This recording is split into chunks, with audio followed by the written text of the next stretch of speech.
The name of article Rakta Mokshana, a way to a therapeutic purification, published by the International Journal of Research, written by the Gupta Sudeshah, Dr. Sharma Titiksha, Dr. Parihar Vasundara, Dr. Boriha Deepika. Abstract. Rakta Mokshan is one of the principal Shodhana therapies in Ayurveda. It has a widely been practiced in a various clinical setting depending upon the training and the exposure of the physician. With a renewed interest in the parasurgical procedure in a recent time, Rakta Mokshana has gained a foremost appraisal to attempt a treatment to a disease of various categories. Rakta Mokshana is indicated as a therapy of a choice in many diseases, formerly being indicated and in Rakta and Pitta related morbidities. Moreover, the scope of the therapy is further extended to diseases that are found to be refractory to the conventional Shita Ushna Snigdha Ruksha kind of a treatment. The final attribute of Rakta Mokshan can be considered on its tremendous prophylactic potential to do away certain diseases. Introduction. As Ayurveda has always emphasized the necessity for the elimination of a dosha over the conventional treatment followed by various disorders, Shodhana Karma has emerged as an integral part of the Ayurvedic therapeutics. Ancient Indian texts have talked variedly about the various procedures that can cause this immense shodhana or a purification of the body. Among the five cardinal Shodhana Karma, Rakta Mokshana Chikitsa is emphasized as a half treatment as far as the Shalya Tantra is a concern, and every second patient invites this treatment. In the present day practice, there are a set of disorders which do not respond to a medical treatment. If at all they respond, palliative relief is found, and after some time, chance of a recurrence does exist. In a surgery, a set of a minor surgical procedure like a chemical cauterization, bloodletting is prescribed in addition or to a substitute for the major surgical procedure. Bloodletting is one of among the minor surgical procedure, yet one of the principal Shodhan therapies. If the disease does not respond to the palliative measure, it is considered to be due to the violation of a blood. Thus, it is indicated as a therapy in a various Rapta and Pitta related morbidities. Suppose a person has a habit of a bloodletting at a periodic interval, he or she will not suffer from many skin diseases, glandular swelling, and the varieties of a local swelling further. As well as the bloodletting diseases which will not manifest. Further, bloodletting is one of the purification therapy where the disease is causing a factor that is a violated humors are expelled out from the body. In addition to relief from the disease's symptomatology as well as without the recurrence of the disease. Hence, it is said to be a complete treatment.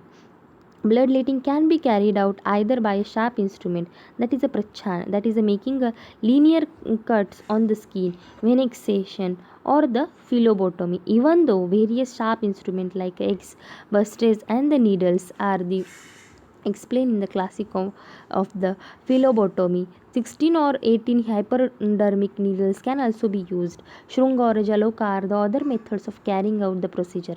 In the classic, reference is available to let out blood from the engorged vein near to the disease site.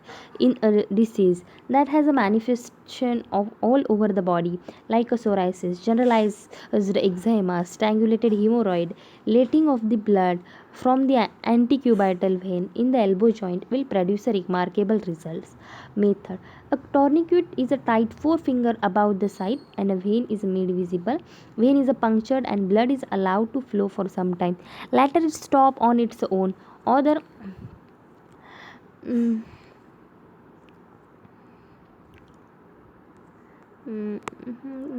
other than sharp instrument, cow horn, bottle gourd, or leeches are used for the bloodletting. History of a bloodletting. Bloodletting has been the part of the history for more than 200 500 years 2500 years. Up to the end of the Middle Age, the rationale of bloodletting originated from the ancient Greek humoral theory. The great scientific progress from the 16th century and onwards did not weaken its position. Prominent physicians such as Andreas Vesalius and Thomas Sydenham defended bloodletting. In the beginning of the 19th century, the use of leeches became the measure of the bloodletting in Europe. In Norway, bloodletting was mentioned in a royal decrees from the 13th century, and the method became popular in the folk medicine too. In the 19th century, bloodletting was regarded as a less effective for most of its traditional purpose, hence its use declined rapidly.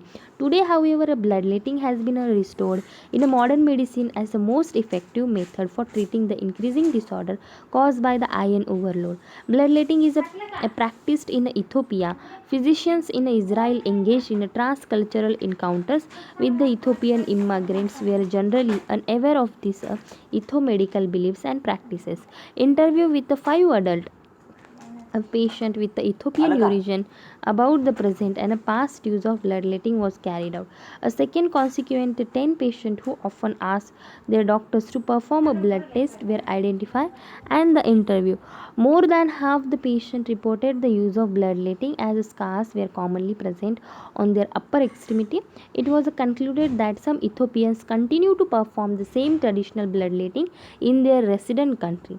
Patient thus might ask for the blood sampling as a culturally accepted way to perform a bloodletting. Bloodletting acupuncture is one of the most classic method of acupuncture therapy, and it is still popularly used to treat acute lumbar sprain in the Oriental world. A study was done to determine the same, and it was demonstrated that bloodletting acupuncture to a engorged vein around the ipsilateral B140 followed by the ordinary acupuncture upon the collateral side S131 had a more pain relief than the ordinary acupuncture on the contralateral S131 alone. Bloodletting acupuncture to the engorged vein around the ipsilateral B140 decreases by 56.23% and the former mentioned ordinary acupuncture. These findings suggest that bloodletting acupuncture to the engorged vein around the ipsilateral B140 has only one substantial contribution to the treatment of acute lumbar minor sprain. Minor therapeutic cups of the bloodletting is little known in the Russia but the conventional in China. The method was compared in the efficiency to the chemotherapy, acupuncture, phytotherapy in allergic and the non-allergic forms of the bronchial asthma. Bloodletting alone or in the combination with acupuncture and the phytotherapy stabilize the course of asthma and prevents asthmatic attack, produces a routine of use of necessary broncholytic and the glucocorticoids. Glucocorticosteroid. The study was to evaluate the effect of a hyperbaric oxygen and the medicinal leech of axial flaps subjected to a total venous occlusion. Axial epigastric skin flaps were elevated on their vascular pedicles in 40 male Vista rats. Total venous occlusion was achieved by the division of all venous draining the skin flap. Arterial inflow was left intact.